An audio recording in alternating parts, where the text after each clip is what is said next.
Hello, everybody. Welcome back once again to the Armchair QB Show. I'm your host, Bill Reed, and we're back once again, everybody. Welcome.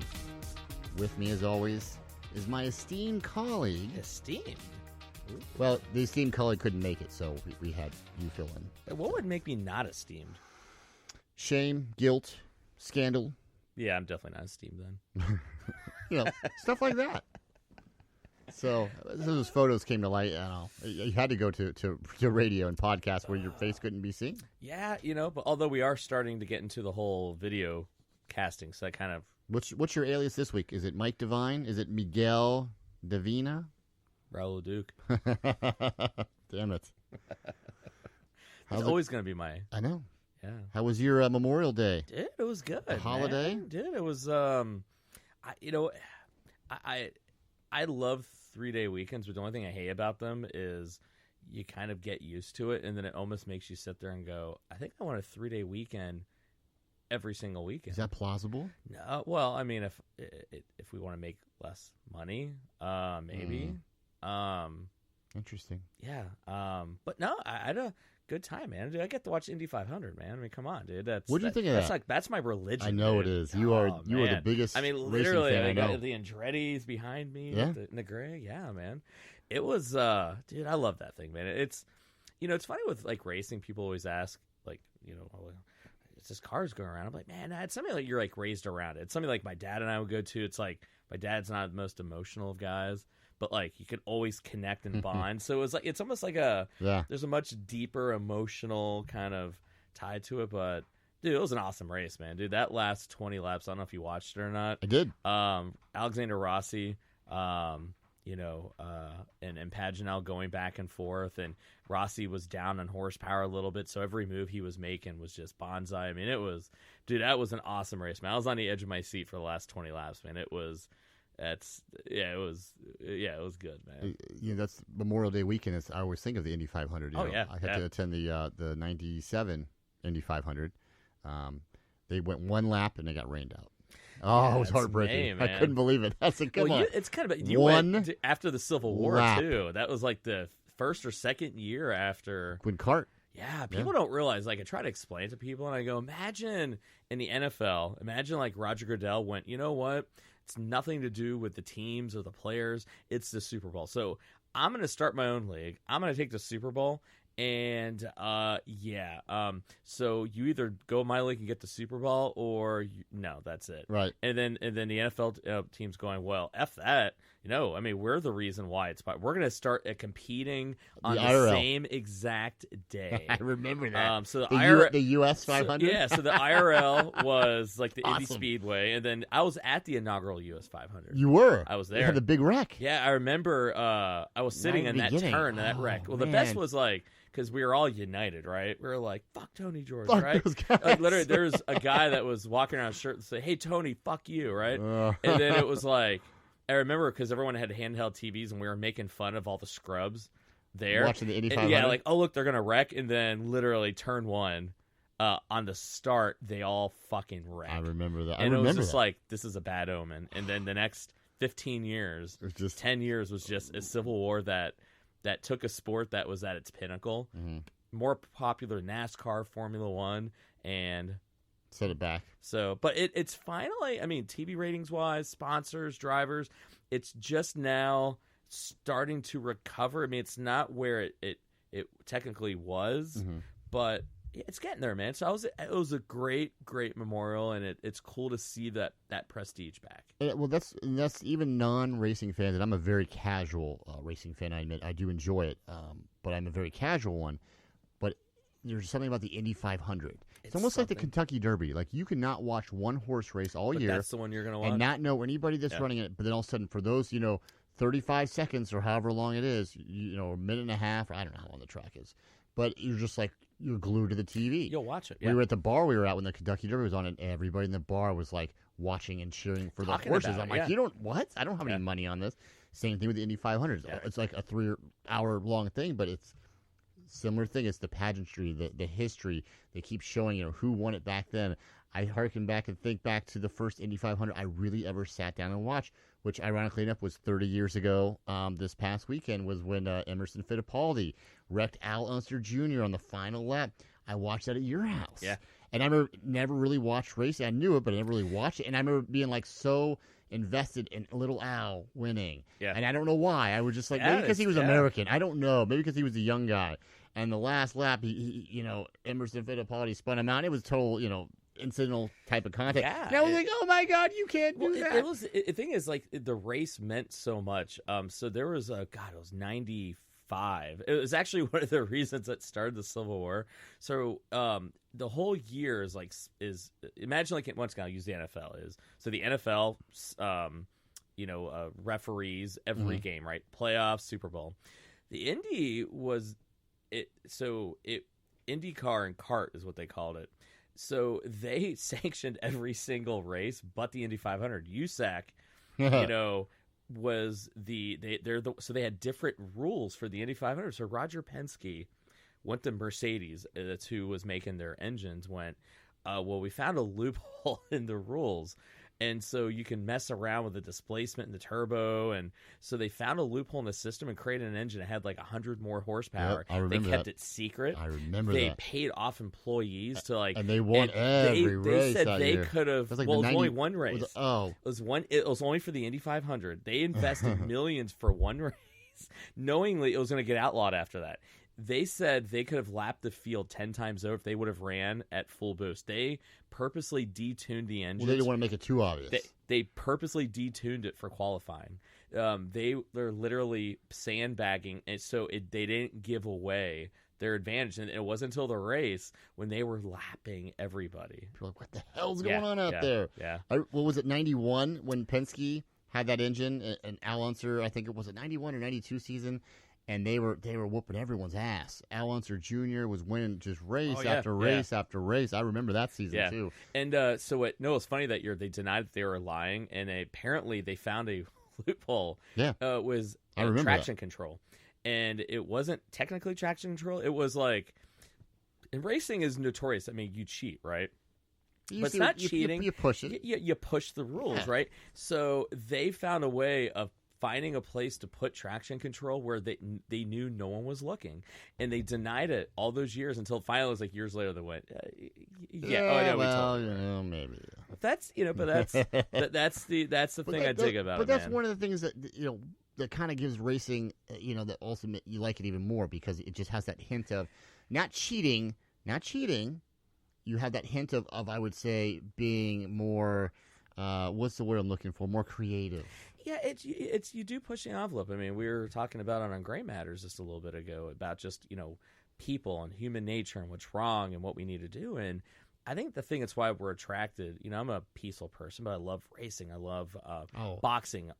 It's about the human condition of pushing yourself beyond exhaustion, physics, pain, dedication, and pushing the envelope to win. And I think it has a hint of danger. Yeah, you're going 220 miles an hour, and you're just inches away. Yeah, I mean, there's nothing from the person next to you. There's nothing more human. Yeah. I mean, so there's something about that, I mean, golf will never give you that hint of danger. No, hell no. I mean, golf's a heck of a sport. No, but you're not going to get that. And like you said, boxing, UFC, things like that gives you that hint, just that hint of, hey, man. Something could go wrong. You don't want to see something go wrong. Dude, but literally, there's a race car driver. His name's Robert Wickens, and he was basically paralyzed last year at a crash in Pocono, and the whole year it's kind of like basically real similar injury to Ryan DeShazer. So he's been slowly but surely getting his functioning back, and he's like, "Oh no, I'm coming back next year." Yeah, that balls of like, dude, like you almost got killed and paralyzed. And he's like, no, I want to come back. Oh. And you see that? I mean, I was watching the documentary of Muhammad Ali. Was it? Haven't seen that Dude, yet. It's so awesome. And like, that's on my you see him getting his ass beat. You can see him slowing down. And it's like, but it didn't matter.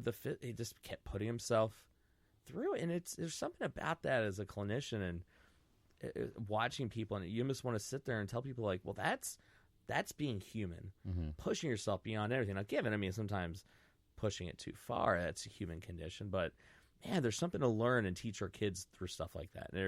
I try to find moments like that with my daughter even, Like, get back on there and keep doing it. I know you're scared, but let's keep doing it. It's on that HBO documentary about Muhammad Ali, which is on my watch list, because I saw it because I was watching. Have you seen any of Chernobyl, which is on the HBO series? Jill and I were on the last episode. I just watched it. I watched all 4 of them so far.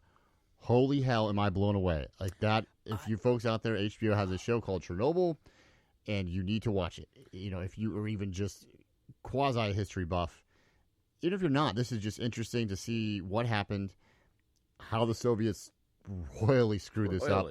Not only did they screw it up due to ignorance, but also trying to save face on top of it. It was a really bad combination, and it gives you, almost a minute by minute, hour by hour, day by day account of what went wrong, how it went wrong, how one mistake led to even a bigger mistake, and so on and so forth. And it's just the first episode alone. The one thing that struck me about the first episode of that was I noticed it's played out more like a horror movie, and you knew the monster was out there, or you knew it was coming. The people on TV didn't know, and you just want to be like the old school movie, run. Well, it was like people. It was human nature was the enemy. Well, almost. Just the way it was filmed, I remember watching it going, it reminded me almost of like the movie The Happening, where it was in the air, and I'm just watching because we all know how this turns out. Not good. We know how it's going to turn out in Chernobyl. And you're watching, and I'm going, oh my God! Like you feel bad for these people because it's this monster that's coming, and you're waiting for. And I was so blown away by like how I was like almost scared for these people, not just even though you knew it was going to happen, and I was just like really feeling bad and feeling scared, and I was like, oh no, don't go there, or don't do that. Oh no, get out of the town. Oh, it's the government says it's okay, and people are outside, and the nuclear fallout in the ash, and they're like basically dancing in it. I'm like going, oh my God. Now, how much did you know about Chernobyl before that movie? Just the basics. Okay. That it was a horrible meltdown, disaster, explosion of the core in the Soviet Union. The Soviets basically lied to people and told them it wasn't that bad, and then they, being the Soviet Union that it was just total Bush League and fucked it up, and a lot of people got killed and even more got sick long term, and it was just a huge giant fuck up. Dude, it was. I didn't realize that this chronicles more, again, step by step, very in depth, very very well done, and I was amazed again at how much of just a horror movie it felt like. I guess, especially the first episode or two was just like I was like. Now the last 2 were more as a regular show, but it was still sad. Well, it's like I know a decent amount. I remember. That's why I was telling Jill this. I remember we had an AEP person. I think someone's dad worked at the nuclear power plant when we were growing up, and I remember Homer Simpson. I wish. I mean, it's nuclear. And I remember he was talking about safety and whatever, and I knew ever so much. And this is probably like 4th grade. And that's about. And he goes like, "This will never happen." I go, "Isn't that what they said at Chernobyl?" Never. I shit you not. Like I literally said that, and he's like, "Well." But here's the funny thing: is like Soviets. That movie illustrated that. It made sense. He was going, "Listen, man, it's like, dude, they had like one person running one console, whereas we have like 5 people on that one console. It's like what happened at Chernobyl." He said could not happen in a U.S. power plant. But the guy in Chernobyl in the show, which I'm sure you saw it, ironically said the same thing. We were told this cannot happen. Yeah. Because they were like, well, wait a minute. We have 12 more plants or 8 more plants that have the same system. And the guy goes, well, this can't happen again. And then he goes, well, that's what they said about this. This couldn't happen the first time. Well, and that's the thing that blew me away, because I remember I was reading something. It was about basically how they need to replace the cement thing that they built around Chernobyl because it's just melting from the inside out. and I remember like reading about it, and it blew me away how it was a hypothesis that they used a shutdown, like basically a blast of pressure to spin the turbine one last time, because in theory it was, if there's a meltdown and all the power goes out everywhere, well, you're screwed, right? And so he had this theory that so if we use a blast of pressure as the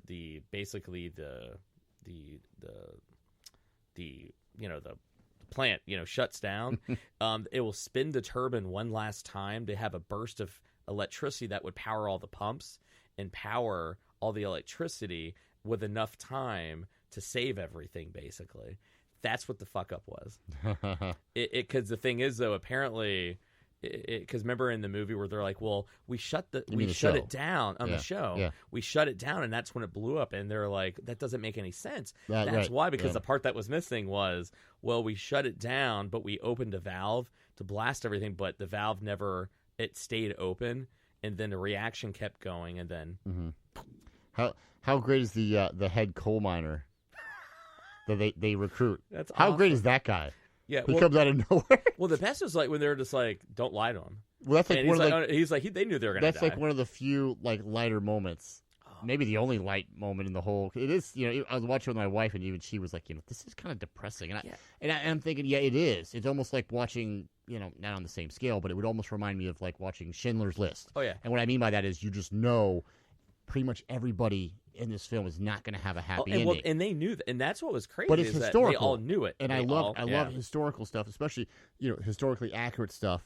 And stuff that I know a little bit about. I know a little bit about Chernobyl, but I don't know. So this is all like, food for the brain. Oh, dude! Well, the thing that was interesting was that how they had kind of tried to lie at first, but then the people kind of knew. And they had to tell them the truth. I think they partially didn't know though, too. Yeah. Like they didn't want to. They didn't know, but they also didn't want to believe it because they thought, well, that's not possible. And the guy's going, well, yeah. It was like there's a ridiculous amount of naivety and ineptitude, but then a lot of them were just like, well, wait a minute. Then they start arresting the people that were at the plant, like because that's going to change anything. Yeah. Well, we're going to shoot him. Well, remember those guys in the water? They're like, yeah, they're going to live about a week. Oh yeah. And then the coal miners, they said what they would probably have a couple months. It's just, oh man, that lead coal miner, that head coal miner, he was the only lighthearted moment. He's the best. So if you ever watch this show, you'll know what I'm talking about when you see him. Yeah, that was because you told me, and we just kept watching it. We're just like, fantastic. It's Chernobyl, a nightmare. I mean, that radiation is just, it's man. Again, and I'm not like these. I'm not an environmentalist, but even I'm going, dude. We gotta find a better power source. We can't do this. Get rid of it. Get rid of it. That's what's scary right now. I mean, look at all. I mean, have you been reading any of the stuff about Fukushima and how bad it is there? Yeah. I mean, they said like all they can do right now, like they have robots that they put in there, and the radiation is so high. Yeah, I think they said the robots will give them like maybe an hour or two That's what happened before they break, Chernobyl, and it's like, yeah, dude. Which is crazy. I didn't realize that robots would be affected by that. I never knew that. Yeah. I knew obviously humans and animals, but I never, in that show they have a squad that goes around and has to kill all the animals in the area, like dogs, cats, deer, anything, cows, because you can't have these contaminated animals, out in the pasture and grazing and procreating, and it just, you can't. It's almost like you got to stop it. That was a sad part, It's a necessary evil. Yeah, it should make all of us. That reminded me of almost like a scene from The Walking Dead. I think that was episode 3 or 4, where that was their job to do that. And it looked like they were putting down walkers or something like that, And that's why I kept waiting for walkers to come out. I had that same feel to it. So, but anyway, check it out if you get a chance. I really enjoy it, especially if you like the history. It's on HBO, and then I'm going to check out that Ali documentary as well. You have to, man. Well, they keep advertising. It's produced by LeBron James. Yeah. LeBron James is the producer. Yeah. Produced by LeBron. It was really good. They really make a point to. Yeah. I'm like, okay, great. And unless you've been living under a rock, I think everyone kind of knows the Muhammad Ali story. But it's still good to see a new, fresh documentary. I hate how LeBron's the producer. Well, I didn't realize that. I remember it was weird because, like, I remember watching Tyson fights, and they would always bring Ali out.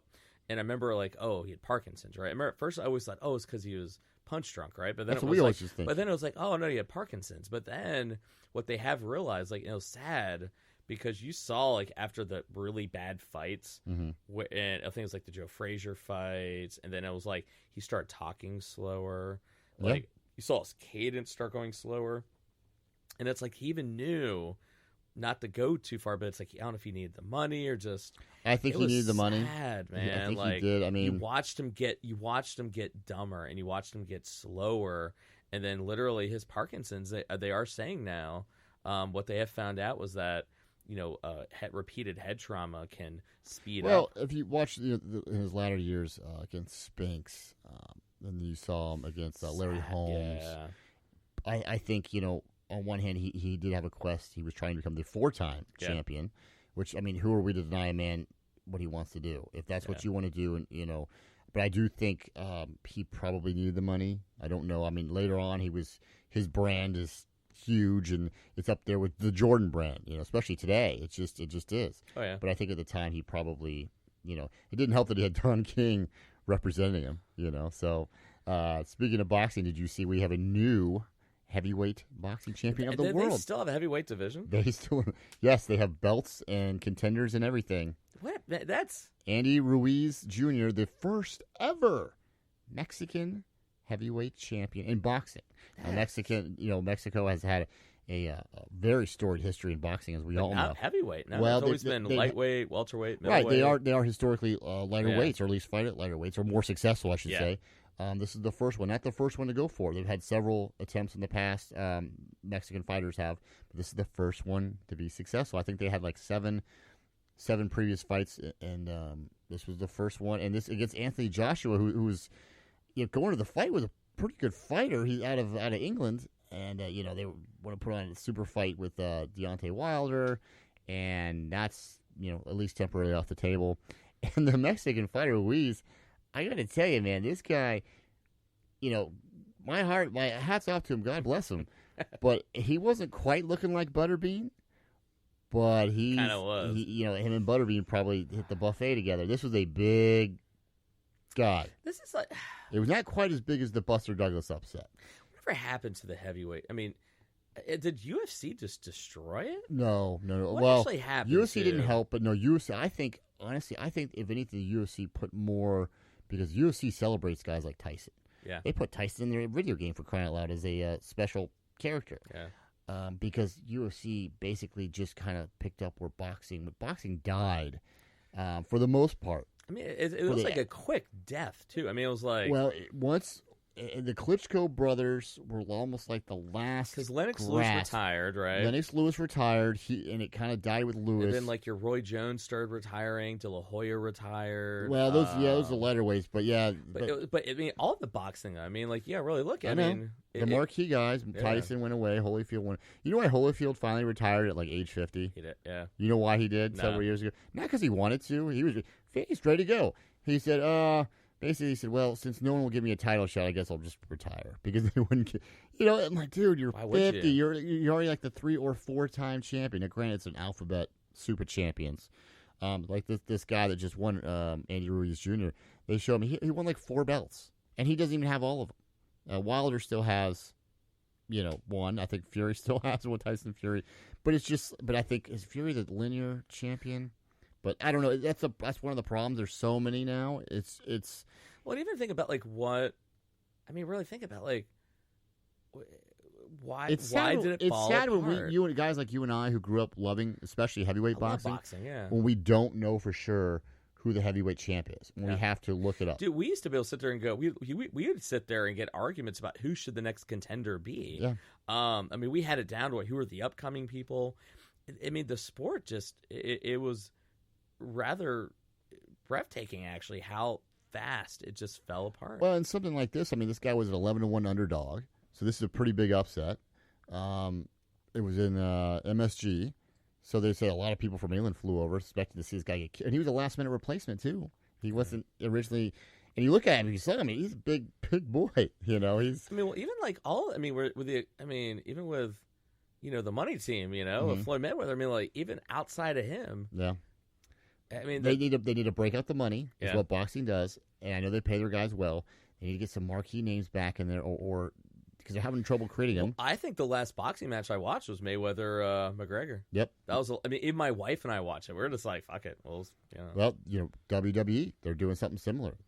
They are trying to bring back some older stars. Their ratings have tanked lately. I mean, they're at all-time low. So I've been watching a lot of the. That Dark Side of the Ring. Yes. And it just, and even in like when they're telling you the bad stories of wrestling, and you know me, I have a love-hate relationship with wrestling, right? Grew up with it, fell away from it for a little bit, came back to it at the heyday, and then just now 90s, I just love 90s. Making fun of it, right? It's hard. And I'm just sitting there going like, what are they going to do now? You were telling me Bill Goldberg. The man. Dude. Wow, he is making a comeback. He's coming back. Where has he been? He came back a couple years ago and had a match against Brock Lesnar.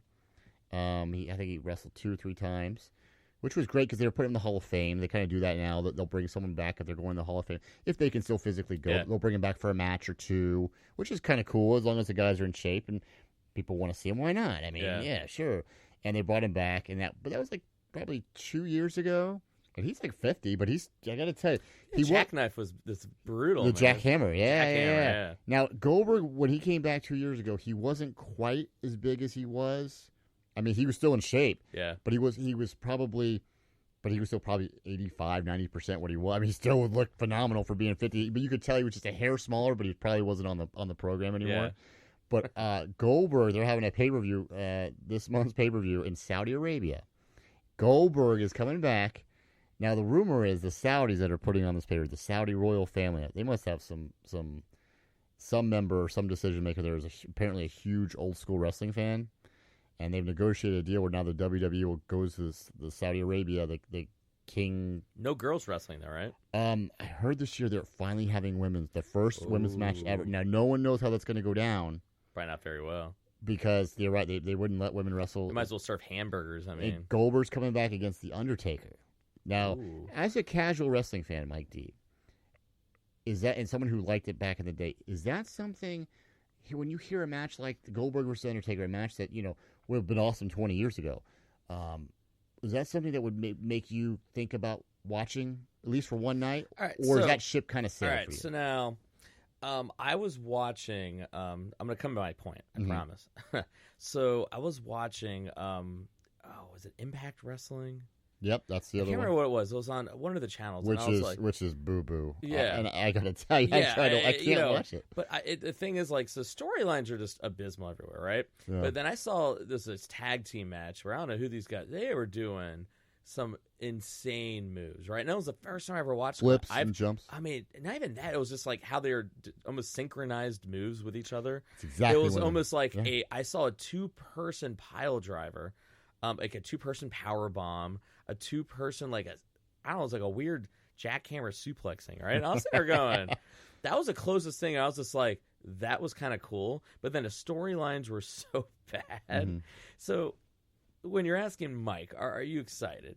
No, because not even a little bit. Because they will fuck it up. They will fuck it up. They will make it It's kind of like remember when NWO got back together again? Oh yeah, and it lasted for all of like a month, month and a half, maybe. So it's like they don't know how to write good storylines. Storylines where you're just like I mean, even though they're cheesy, watching the old storylines, they were hilarious. Well, they had good characters that you kind of cared about. They had Austin, they had Rock, and they were funny. The NWO, they had DX, they had Goldberg. Yeah. They had and they were original and unique, and not just the top guys. I mean, you had underneath guys. You had the New Age Outlaws. Even Norman Smiley and Alex Wright could make the Disco Inferno. Yeah, I mean, even the worst ones had something endearing and unique about it. Yeah.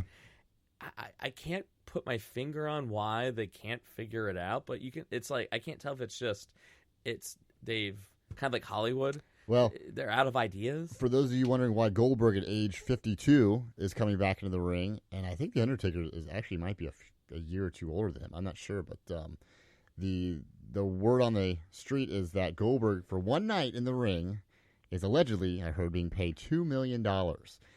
Now, that's obviously coming from the Saudis. Now, Vince McMahon might be paying him through the Saudis, but that money's coming because they got some deep pockets. It's like in baseball going, but you got to love it, though, because, again, somebody in the Saudi royal family who's financing this loves old school wrestling. And like last year, they put back, they brought Shawn Michaels out of retirement. The man who said, I will never wrestle again, blah, blah, blah, no amount of money. All of a sudden, the Saudis open the checkbook.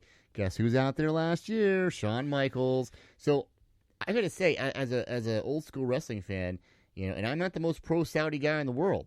not to get political, but I gotta say, bravo. Yeah, I mean, am I probably gonna watch it? You gotta check it out. I'll check it out. I mean, I'll hang out with the guys. You know? I mean, just to watch it, right? But it's just sad. Yeah, I mean, I think I would like to want to watch it. Mm-hmm. I'd like to be a fan of wrestling, but I'm actually kind of excited for this. And it takes a lot to get excited. I will be the first person to be like, all right, that was cool. It's hard you can't watch Raw every week. It's hard. It's hard. I mean, it's 3 hours every week, and I feel like it's the same thing every week. I think that's just what they're like, but that's my opinion. Then we can have a whole other show on that a whole other time. So yeah, and it's I want it to get better. I just don't know what. You know what I want to talk about before we run out of time here? What's that? Which is that has kind of gotten better for us UFOologists. Oh, they're acknowledging that certain people are finally acknowledging that UFOs are real. How do you feel about that?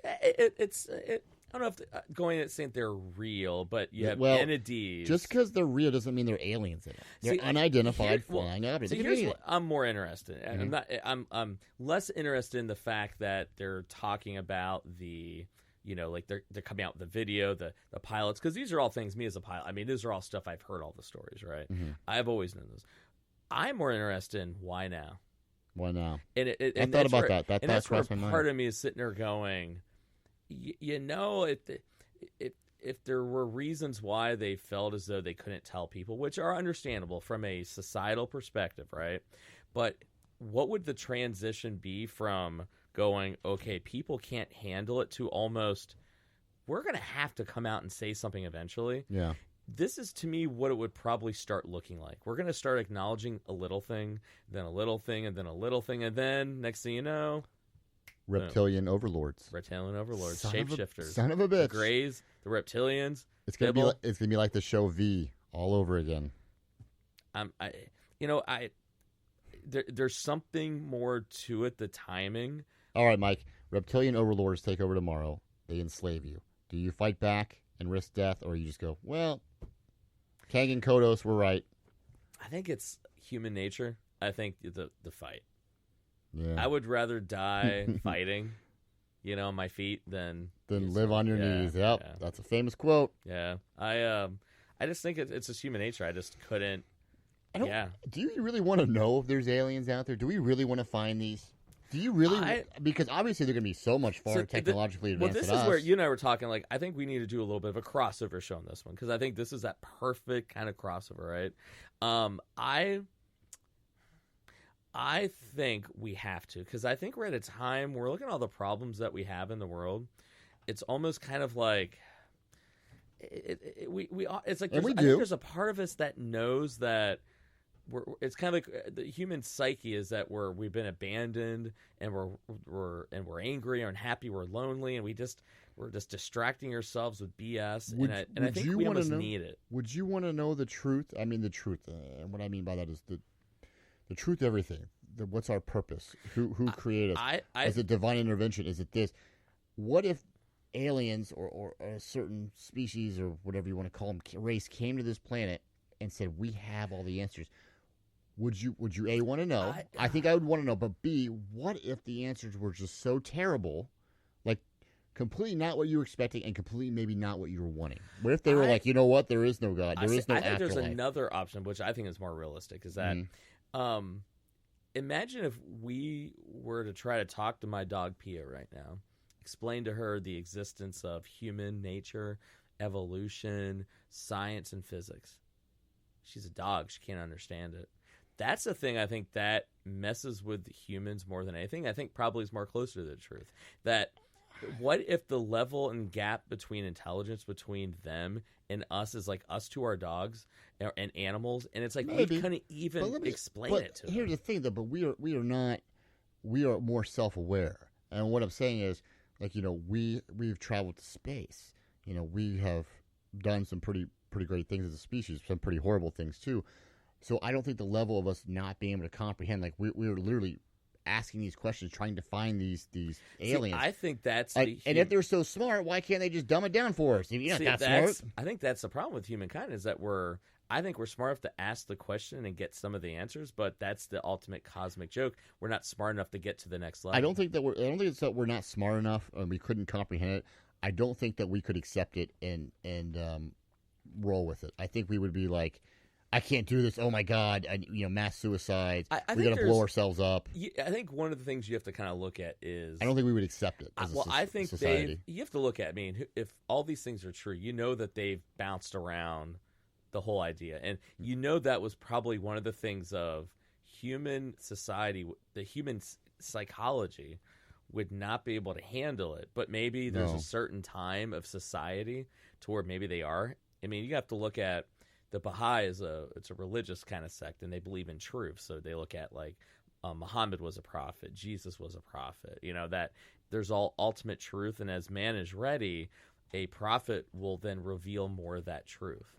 And so that's the whole nature of humankind, is that when we're ready for the next level of truth, then we're able to get it.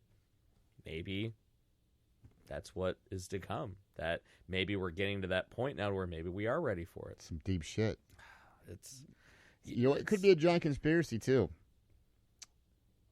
On that note, I think I'm going to go ahead and wrap it up. You know what's not a conspiracy? What's that? This show. This show. This is real. Are you sure? This is real. It well, could be. It could be. I mean, it technically could be. I'm not even real. I'm a drone. None of us are real.